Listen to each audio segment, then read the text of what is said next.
All right, welcome back everybody. If this is your first time on the channel, welcome to Notes to Fret, where we are all about turning theory into riffs. And in this video, we're going to continue our conversation about voicings, really kind of closing out that topic and taking a look at voice leading. So stick around later on. Have some exercises for you that I think are really going to be helpful. And in this video, we're really going to look at the much larger picture on how we as guitarists interact with other instruments as well. So it's a good one, and looking forward to it. So starting off, let's talk about voice leadings and really what exactly is this? Well, voice leading is really a combination of two things. One, it's your position on the fretboard, and two, your transitions on the fretboard. So, wherever it is, we looked at in the previous video when we were talking about our annotations, right? Our second octave, third octave, fourth octave, things along those lines, right? And really understanding that to be able to take that picture and have a very kind of cohesive fingering, if you will, on your fretboard, so your transitions sound much more smooth. You're not jumping all over the place. If you're hitting chords quickly, they can sound very good as long as your position on your fretboard from one chord to the next is really well aligned. Now, when we talk about voice leadings, I was mentioning chords, but it also pertains to your melodies, right? So your harmonies, absolutely, right? How you do chord transitions, but equally, it has to do with your melodies as well, right? If you're looking at your guitar soloing, how do the pieces kind of fit together?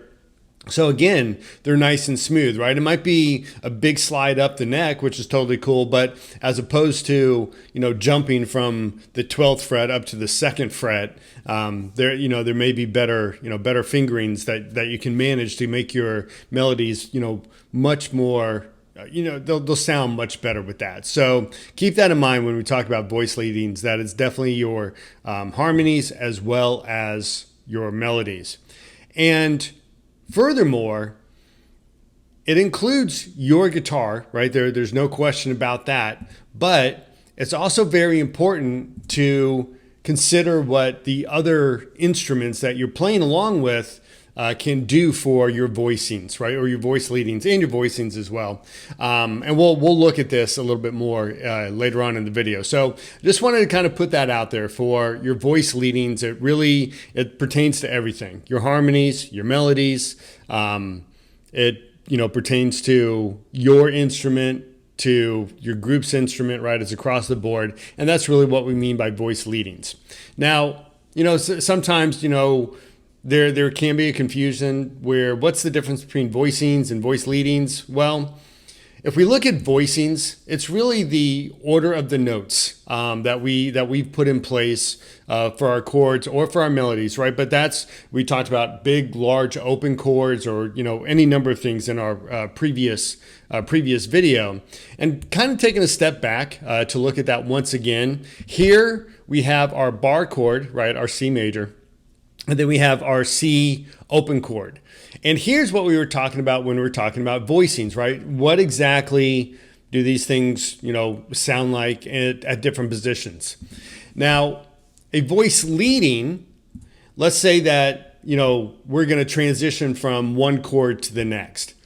And if we look at the top of the fretboard, if we're going to go from our open C to our open D, well, our voice leading, right, if we're putting this together, may be a better option to go from the open C, where C being on the 3rd fret, to our open D chord, right, as opposed to what we have down here on the 8th fret, right? So, that's really where the voicings versus the voice leadings kind of come into play. Now, what I want to do here really quick is kind of just show an example of some of the stuff that you might see that when you're starting to put your voice leadings together, where sometimes the tab doesn't necessarily show you everything that you might want to see. Again, I'm not going to teach you how to read music on this one. I just want to kind of point out some of the patterns again, right? And by the way, this little thing here that looks like, like an Android's eyes or something, I don't know. I'm just using that to show where the 12th fret is, that's all. So let's take some tablature really quick. Here, by the way, the music note, that's G. If you want to remember it, cool. If not, I'm just letting you know that it's G. So when you look down at the tab, the open third string G, I'm just matching that up. So I just wanted to kind of put that out there. But on the tab, we can have G, right, on our open third string. And, if we look at the fretboard, we kind of see where that is. And that just lines up, right, G to G. Or we could have, something going out to the 5th fret. Now, if we look at this on the tab or on the fretboard, you can kind of see it being spread out. And if you only look at the tab, right now we're looking at the A on the 10th fret. If you only look at the tab, you may necessarily look at this and, now we're all the way down on the 15th fret. And if you try to play this sequence, it might be difficult for you to reach, or the sound might not be very high quality. So when you're looking at the tab, you might think, wow, this is a really, now I don't know why anybody would write out this tab this way, but let's say that there's some notes in between. But when you look at this from a tonal perspective, right, it's just 4 G's. So the music notation can kind of show you where you start to have a better description on how you want your licks to kind of work out, right? Or how you want to put your chords together. So again, if you're reading somebody's tab and it really feels that, it's stretching for your hand, or, whatever it may be, this is why it's so important to remember your fretboard. There's that opportunity to kind of readjust. Okay, technically you could just kind of hit the open G string, 4 times here. You wouldn't have to jump around at all. So it's very important just to kind of keep that in mind. Just taking a look at one other, a little bit more realistic kind of an option. Here, we're going to look at, 3 spacings across our fretboard, right? So the first one, the 10th fret on our A string, we can kind of see that on the fretboard. And I've highlighted these a little bit, the coloration is a little bit different. And then here, on our D string, we could go out to the 3rd fret, which is an F, and then we could have our open G string, right? So here, again, this might be something, from a G to F to G, this particular fingering may be very difficult for you to get at and really, play along with the music. Now, when we look at this from a tonal perspective, again, very little change. You can see, obviously G and F are, very closely related, but there's an opportunity when you look at the music that you kind of go, oh, okay, yeah, I can look at this from a different perspective, and this is where your voice leadings start to come in. Now, here, you may be looking at this and thinking, well, I can play these 3 notes relatively easily, especially at this tempo. But when things start to get fast, it really starts to matter for your voice leadings where you start doing your note placement. So keep that in mind, where some of the stuff on the tabs, if somebody did write out tablature this way, again, it might be difficult for you to reach. So taking a step back and looking at your voice leadings a little bit more can give you the information that you need to really put, a solid solo together, for example. And one thing I do want to point out, I don't want to come across as like tab is bad, because it's not. I use tab all the time. Typically, I shouldn't say all the time, but a lot. And typically where I think tab is superior is when you're learning licks. You're doing some exercises, you're trying to learn some new stuff from a technical perspective. I think tab is the way to go. I think musical information, right? Musically, when you're putting or you're putting your own stuff together, or you're doing any kind of composition, then music, real music notation, I think is better in that sense. So I just wanted to kind of put out, they both have their strengths and weaknesses, and I don't want anybody thinking, oh, well, Jeff hates tab. I don't, and I use it when I'm working on looking at somebody else's exercises or something like that. So I just wanted to kind of put that out there. But anyways, here you can get a good picture for what voice leadings can kind of do, especially if you know both of them, both music notation as well as tab. You can kind of see this work out. Now from here, I want to talk a little bit more about what the voice leadings and your voicings start to pick up as we incorporate other elements of our group. So here, and again, we're just going to be looking at our C major, right? We have our C, and then at the top of the fretboard, we have our C followed by the third, which in this case is an E.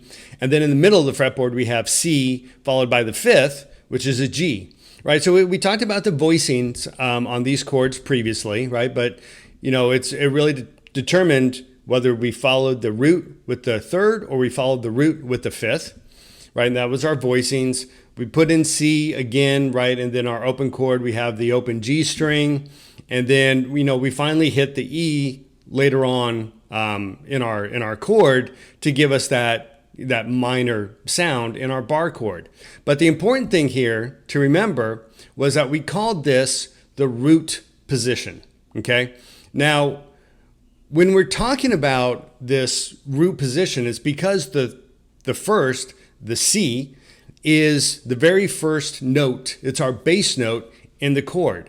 And in the previous lesson on voicings, part of the exercise was to go out and create chords based off having that C as the bass and kind of expanding and playing around with, where you can kind of put different fingerings for the third and the fifth, right? In this case, the E and the G.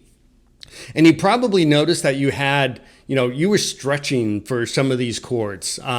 They may not have felt very natural, and you may have come across quite a bit that they weren't chords that were easy to transition into. Now, remember, this is the root position of the C major chord because the C is our bass note. So let's introduce our bass player into kind of our categories of putting our voicings together.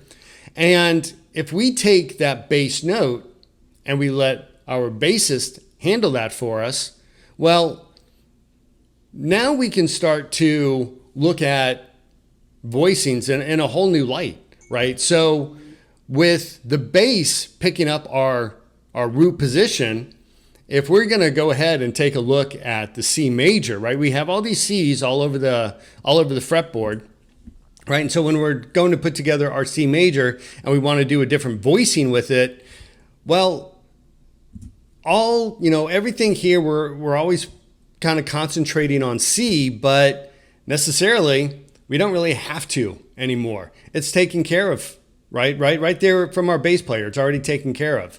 And so here, these C's kind of they're interesting. They can kind of become optional. They can go in other places, right? And so because our bass player is really picking that up for us, we can start our chord on all different areas, right? Now we even have the open E string because E's, a note, it's our third, but it's a note in our C major. So now that open E string completely comes into play. And we might be looking at the fretboard, and now here we can create completely different chords. Then they may be chords that are very easy to transition to and from, because now we're really only worried about the E's and the G's. And we can throw C's in there too, right? I mean, there's nothing saying we can't, but we just don't have to worry about it being that bass note for our root position anymore, right? So, for example, right, if we're going to say, I'm going to transition from C, right? Let's just say I'm going to play C in the open position, right? And I want to go to G. Now, if we look at the fretboard, going from C to G, it's a very common transition, but it can also be difficult for some players to really have that those two open chords kind of smoothly transition between one another, especially if you have a very fast BPM or your tempo's fast in your piece of music. This can be a little bit tricky to get to for some players. So once again, on the bass, if our bassist picks up that G, well, we can start to look at things quite a bit different. And now, right now, I can just transition into this. This is my G in root position because my bassist is picking up my root note. And so now all of a sudden my G looks very different. And it's probably a much easier transition, especially for faster tempos, but for a lot of beginners as well, right? This can really pick up your playing where you have more freedom to start transitioning between various chords. And not to mention, when we're looking at the C previously, we don't even really have to do too terribly much, right? We've got the E on the second fret of our D string, and then we've got our open G, and with the bassist taking care of the C, right? And then now the bass is taking care of G. You can see a really fast transition here. And this may not be the primary chords that you use. This might be something that happens in your bridge, or while you're soloing, you may hit these two chords really fast for something. So it's not saying you're locked in to these positions throughout your entire song. But understanding where, everything is kind of starting to play together really opens up your musical options. And you still get a very good sound, right? This would still be your C major and your G major. You got the major thirds taken care of. You got the perfect fifths, so that's going to be a lot of stability. And your bassist is picking up your root note for you. So this is something that it's very important. I think a lot of guitarists, I know that it happened to me quite a bit, we kind of take a step back and everything's on the guitar, and we kind of lose, some of the positioning that we'll put ourselves into without, taking advantage of the larger group. Now, here we talked about the bassist, but you wind up putting a pianist in or a keyboard, and they double up and hit G major on two different octaves on the keyboard. And, here, your C to G, combine that with your bassist as well as your keyboardist, and that is just screaming C major, G major all over the place, right?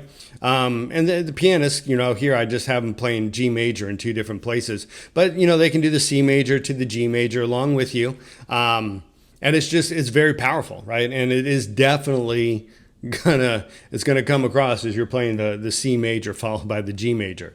So keep that in mind as you're starting to put some chord progressions together, and you're thinking about your voice leadings from transitioning from one to the next. Keep this picture in mind.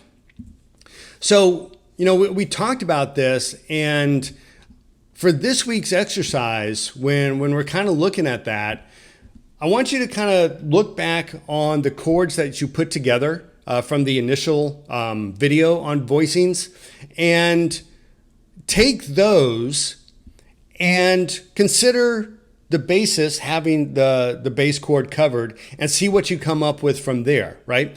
You're going to focus maybe on the third, or you may focus on the perfect fifth, or you may focus a lot on doubling, right? You may have, again, 3 C's in there. It doesn't matter. And then, along with the bassist picking up another one, that's a whole lot of the C note definitely getting emphasized.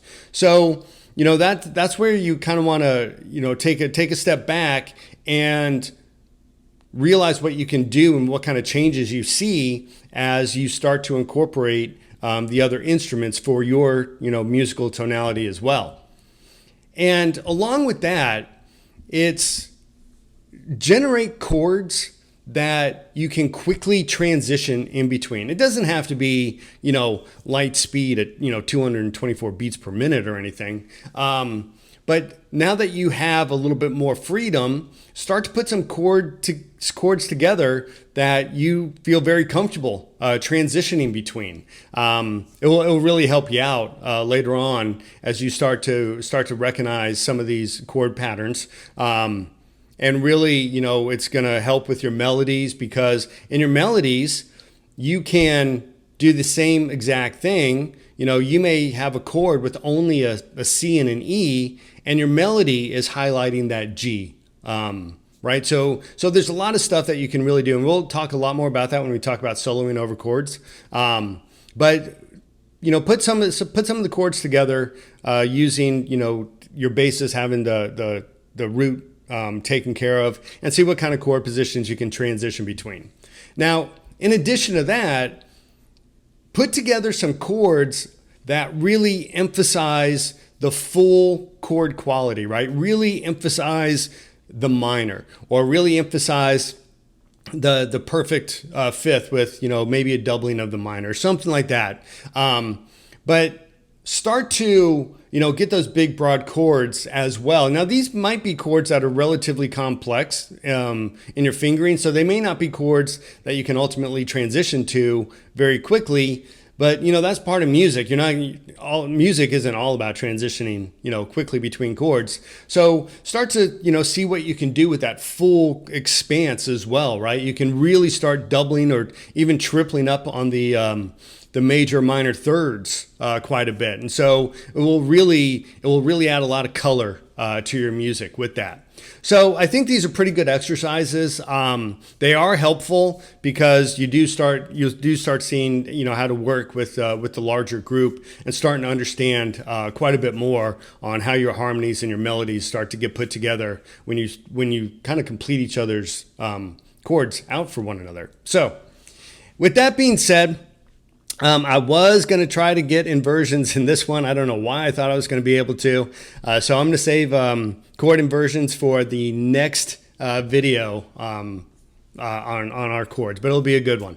But with that, you know, as always, really appreciate everybody taking a look at these videos. You know, I'm happy to hear that you know, quite a few of you out there are getting something out of it. Again, leave me a comment down below and let me know if there's anything in particular or special that, you know, you want me to get to create a video on, or if there's anything in these videos that you need more clarity with. Either way, love hearing the comments, so let me know. And with that, you know, as always, if you're getting something out of these videos, really appreciate, you know, smashing that subscribe. Helps the channel out a lot. And if you're enjoying these, you know, give it a thumbs up, let me know. But with that being said, we will see you in the next video, where we will go over, I don't think we're going to be touching voice leadings really in the next video. It's pretty much going to be entirely towards chord inversion. So with that being said, we will see you in the next video, and take care, everybody.